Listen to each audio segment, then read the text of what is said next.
मैं आपसे 30 सेकंड्स में फाइनल कमेंट लेना चाहता हूं पूरी ईमानदारी के साथ कि भाई बीजेपी की स्ट्रेटजी बड़ी क्लियर है कि हिंदी अंग्रेजी में बोलने वाले शानदार 20-25 जो है अच्छे प्रवक्ताओं को छांटो, वो किसी भी पार्टी में अपनी पार्टी में ले आओ, पत्रकारों तो अपनी पार्टी में ले आओ जो बढ़िया प्रभावशाली तरीके से बोले और उनको फिर पत्रकारों के बीच में छोड़ दो जिससे कि पत्रकार थोड़ा सा लिहाज करें। कल जैसे शर्मली त्रिपाठी हमारे दोस्त हैं, अब कड़े सवाल हम उनसे ज्यादा नहीं पूछते हैं।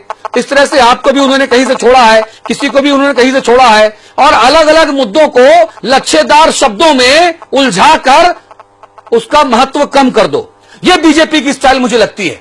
इतना महत्वपूर्ण मुद्दा है, लॉ एंड ऑर्डर का मुद्दा है, योगी जी मोदी जी केवल फेंक रहे हैं एक देश में और एक प्रदेश में, केवल फेंक रहे हैं, केवल बातें हो रही हैं।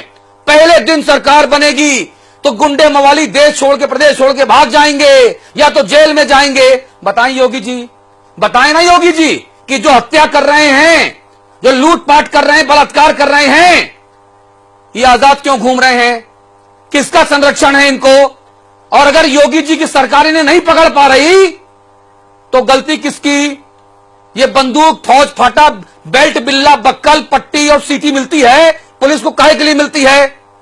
और अगर फैसला ऑन द स्पॉट करवा रहे हैं स्वामी प्रसाद मौर्य तो फिर तो ये बनाना रिपब्लिक हो गया, जंगल राज हो गया। फिर ये कि जिसके पास तलवार वो काटे, जिसके पास बंदूक वो मारे। हिसाब करो सड़क पर। अतुल जी, बहुत जिम्मेदारी से फिर कहूंगा मैं कि भारतीय जनता पार्टी की सरकार की नीति और नेतृत्व बिल्कुल स्पष्ट है। हम अपराध के मसले पर किसी भी प्रकार का कोई समझौता करने के लिए तैयार नहीं है। उत्तर प्रदेश की पुलिस पूरी ढंग से विवेचना करे बिना किसी दबाव और बिना किसी प्रभाव के। हमने पहले इस बात को स्पष्ट किया है। हाँ, ये बात जरूर है, इसको जरूर स्वीकार करना होगा कि पूरी व्यवस्था, प्रशासनिक तंत्र को छिन्न भिन्न करने का जिस तरह का काम इन्होंने किया है, अरे सर पुरानी बात थोड़ा सा समय लगेगा। ठीक है, ये बहुत पुराना अपराधियों का बेखौफ बना दिया है, उसमें सुधार में थोड़ा समय लगेगा। मैं पूरी प्रक्रिया इसमें कहूंगा, इसमें चाहे जुडिशियल सिस्टम हो। आप देखिए गायत्री प्रसाद, बहुत बहुत शुक्रिया आपका राकेश भाई, बहुत बहुत शुक्रिया। अगर वक्त लगेगा तो योगी जी को बड़ा बड़ा दावा नहीं करना चाहिए था।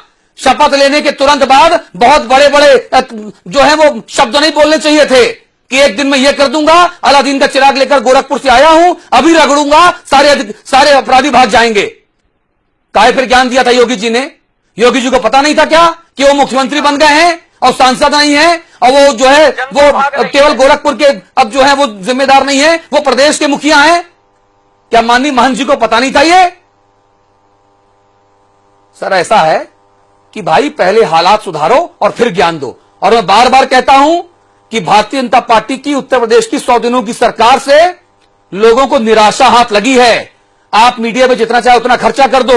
यूपी का सूचना विभाग 5-5 मिनट और 10-10 मिनट के जितने चाहे उतने विज्ञापन चलवा ले बाकी चैनलों पे कि सबका साथ सबका विकास। फर्क नहीं पड़ेगा त्रिपाठी जी, क्योंकि जनता देख रही है कि कौन मारा जा रहा है, कौन मार रहा है और कौन मरवा रहा है।